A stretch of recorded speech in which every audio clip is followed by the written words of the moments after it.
हमारे बंदर झूला पंचायत में यहाँ जात पात का बात है ही नहीं। ये इलेक्शन हम नहीं लड़ेंगे, ये इलेक्शन हमारे यहाँ के जनता लड़ेंगे। ये कठपुतली खड़ा रहेंगे और हमारा सारा जनता लड़ेंगे। हमारे करीब करीब हर पंचायत में आपका हॉस्पिटल बना हुआ है। क्या डॉक्टर है हॉस्पिटल में? दिखा दीजिए आप। बना तो दिया है सरकार, लेकिन बनाने से क्या होगा? है एक भी हॉस्पिटल में जाके घूम दीजिए, अभी देखिएगा ताला लगा हुआ है या देखिएगा कि ताला खुला हुआ है। वो शो है ही नहीं, बिल्कुल ये शो है। तो ये सिर्फ रोड और पुल बनाने से विकास थोड़ी हो गया।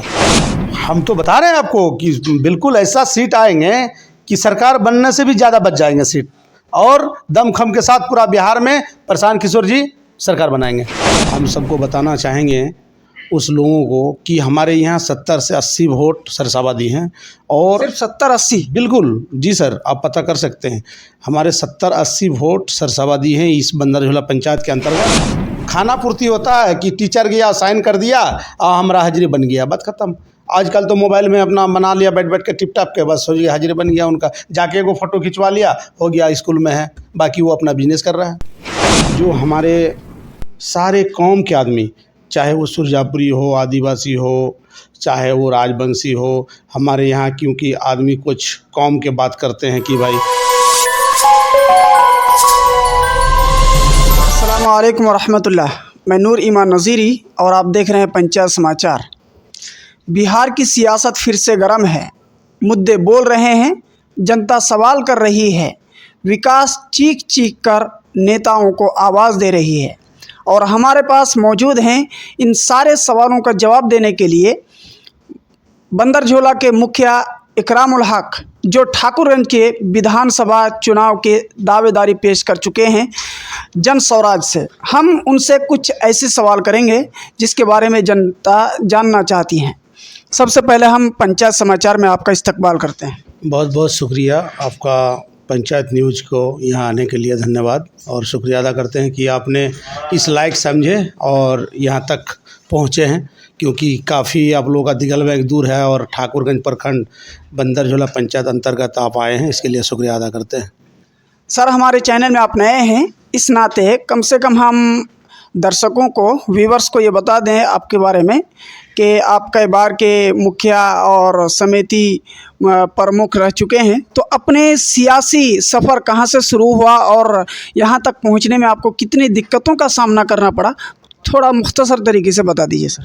देखिए, 2011 में हम राजनीति में कदम रखे और राजनीति से जुड़े, और उसी बार ही पहली बार हम कभी ना मेंबर बने या फिर कुछ चुनाव लड़े।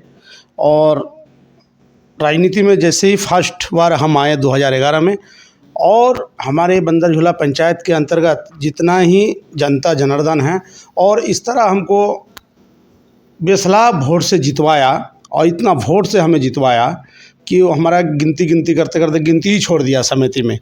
फिर समिति के बाद हमने फिर हमें टका का लालच दिया गया और कुछ चीज़ का लालच दिया गया। हम बोले ना, हमें पैसा नहीं चाहिए, हमें सम्मान चाहिए।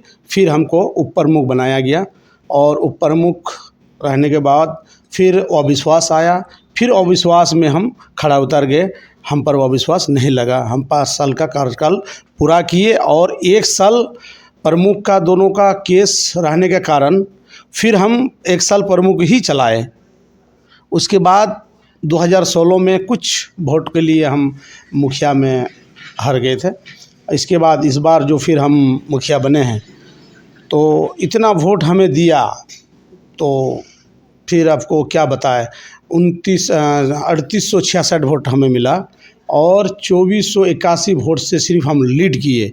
ये हमारे बंदर झूला पंचायत के जो हमारे सारे कौम के आदमी, चाहे वो सुरजापुरी हो, आदिवासी हो, चाहे वो राजवंशी हो, हमारे यहाँ क्योंकि आदमी कुछ कौम के बात करते हैं कि भाई आप तो इस कौम से नहीं हैं, आप सरसाबादी हैं, तो आप कैसे इलेक्शन में आप लड़ते हैं।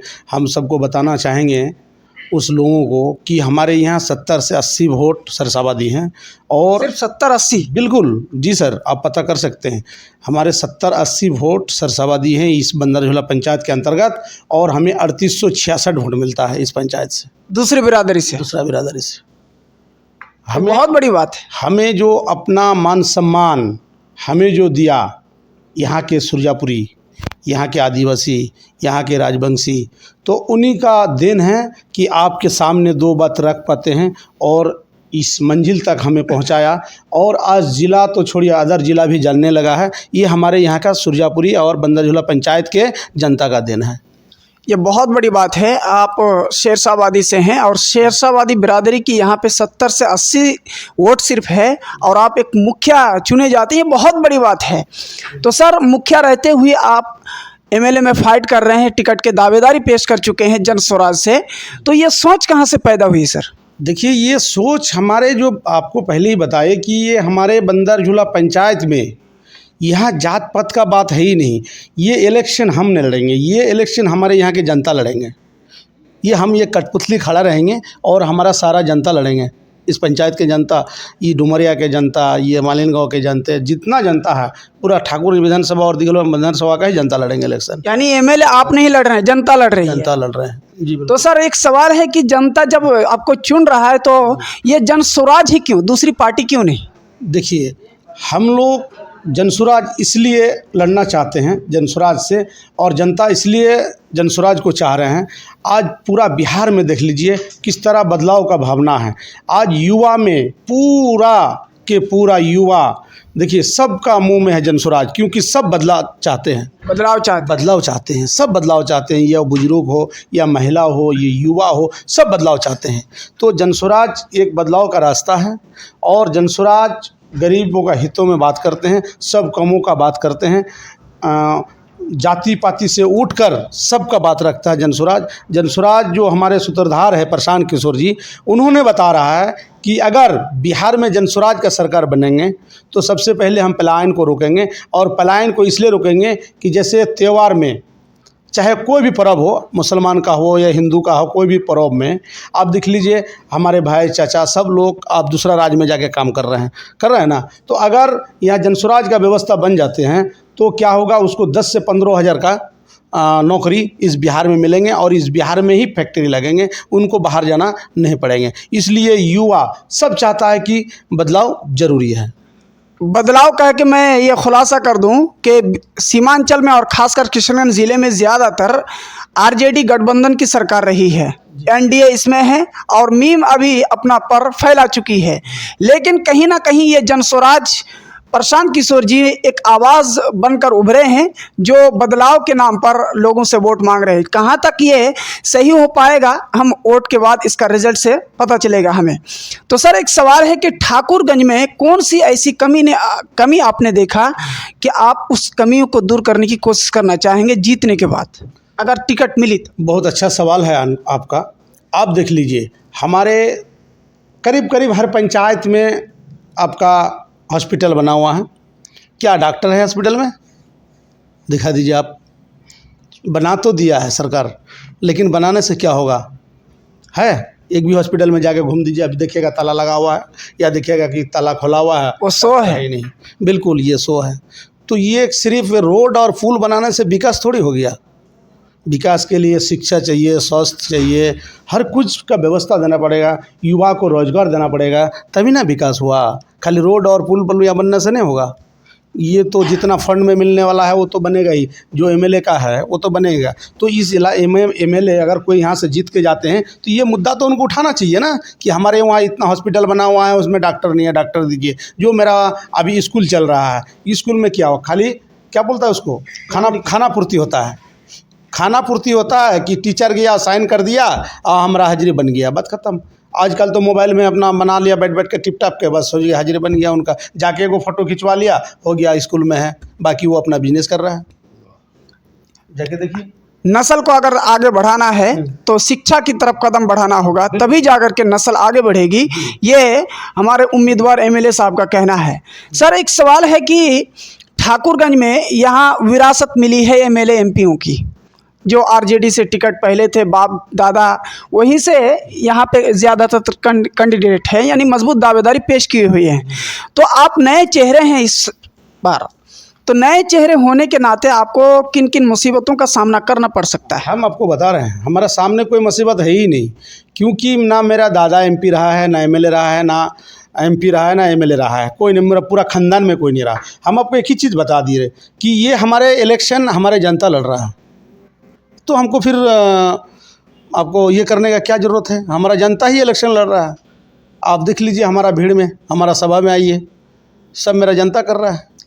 सर, लोग कह रहे हैं, आवाम कह रही है कि ये जन स्वराज ये छोटी पार्टी है और बड़ी पार्टियों के मुकाबले में अभी बहुत कम है, जो क्षमता नहीं रखती उसके मुकाबला करने के लिए। बिल्कुल अच्छा आपने सवाल किए हैं। कौन ऐसा पार्टी है कि 243 सीट में लड़ा है इलेक्शन आज तक और अकेला सरकार बनाए हैं? बता दीजिए आप। आपसे सवाल है मेरा, पूछिए, आप बोलिए।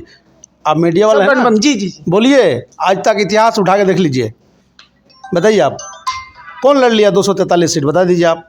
जनसुराज ही एक पार्टी है और जनसुराज के सूत्रधार जो प्रशांत किशोर हैं, वही एक माँ का बेटा है, बाप का बेटा है कि बिहार को बदलने का बात करते हैं और अकेला अपना दमखम में 243 सीट में इलेक्शन लड़ने का ऐलान कर दिया है। और आपको बता दूं मैं कि अभी प्रशांत किशोर जी का ऐलान है कि जितना जिसका आबादी उतना इसका हिस्सादारी, ठीक है? अभी तक कोई पार्टी का दम नहीं हुआ कि मुसलमान को 40 सीट देंगे इस बिहार में और चुनाव लड़ाएंगे। और प्रशांत किशोर जी ने 40 सीट से 39 सीट नहीं देंगे, 40 ही सीट में मुसलमान को इलेक्शन लड़ाएंगे। उनमें से एक सिरसावादी है, वो हम नहीं, मुसलमान का बात कीजिए आप सरसावादी हटा दीजिए। आप मुसलमान है ना, सरसावादी को आप हटा दीजिए, सरसावादी ही बोलिए ही मत। सबसे पहले हम मुसलमान हैं, सुरजापुरी हुआ, सरसावादी हुआ, ये तो एक पद है, हम तो मुसलमान हैं ना, तो सरसावादी का बात नहीं करें तो अच्छा है। हम मुसलमान हैं, मुसलमान को 40 सीट देने जा रहा है। तो जन स्वराज इस मर्तबा पूरे बिहार विधानसभा में चुनाव लड़ेगी। बिल्कुल, इसमें हारने के बाद भी गठबंधन नहीं और जीतने के बाद भी गठबंधन नहीं। कितने सीटें आने का संभावना है, चांस है? हम तो बता रहे हैं आपको कि बिल्कुल ऐसा सीट आएंगे कि सरकार बनने से भी ज़्यादा बच जाएंगे सीट, और दमखम के साथ पूरा बिहार में प्रशांत किशोर जी सरकार बनाएंगे। यानी आपके कहने के मुताबिक जन स्वराज की सरकार आ रही है? बिल्कुल, इसमें कोई शक नहीं है। आपको पता होना चाहिए पूरा बिहार में, अब छोड़ दीजिए हमारा किशनगंज, थोड़ा सा ये हमारे यहाँ कुछ रौनक कम है, लेकिन आप इसमें देखिए, पश्चिम बेल्ट में देखिए जाके, मुजफ्फरपुर हो गया, दरभंगा हो गया, अभी और उधर देख लीजिए सुपौल में हो गया। अब देखिए ना उधर बिल्कुल प्रशांत किशोर जी का जिस तरह भीड़ उमड़ के आते हैं, तो उतना भीड़ हमारे माननीय प्रधानमंत्री जी का भीड़ में नहीं आते हैं, क्योंकि आज ये ना मंत्री है ना एक एमएलए है, कुछ नहीं है, लेकिन उनका भीड़ देख लीजिए। पूरा बिहार की युवा, पूरा एक वोटर ने बदलाव का मूड बना चुका है और बदलाव करके ही छोड़ेंगे। आप देख लीजिए युवा का कितना शक्ति होता है। आप देख लीजिए नेपाल, देख लीजिए 10 दिन का घटना है, पूरा सरकार का तख्ता ही उलट दिया। तो युवा है तो मुमकिन है। अपने दर्शकों से क्या अपील करेंगे? मेरा तरफ से सलाम है, नमस्कार, आदाब भी है कि आप सब लोग जनसुराज से जुड़िए और जनसुराज को भारी मतों से जिताइए। और जनसुराज ने युवा के लिए सोच रहा है और हम चाहेंगे कि सभी पूरा बिहार के एक एक आदमी एक बार जनसुराज को मौका दे। जी, ये थे हमारे साथ मुखिया इकरामुल हक साहब, जो ठाकुरगंज विधानसभा से जन स्वराज की दावेदारी पेश किए हैं। अगर टिकट मिलती है और जीतते हैं तो ये युवाओं के लिए, बुजुर्गों के लिए, महिलाओं के लिए, बच्चों के लिए, आने वाली नस्लों के लिए बहुत ज़्यादा काम करके दिखाने की हौसला रखते हैं, उम्मीद अपने दिलों में पैदा करके रखे हैं।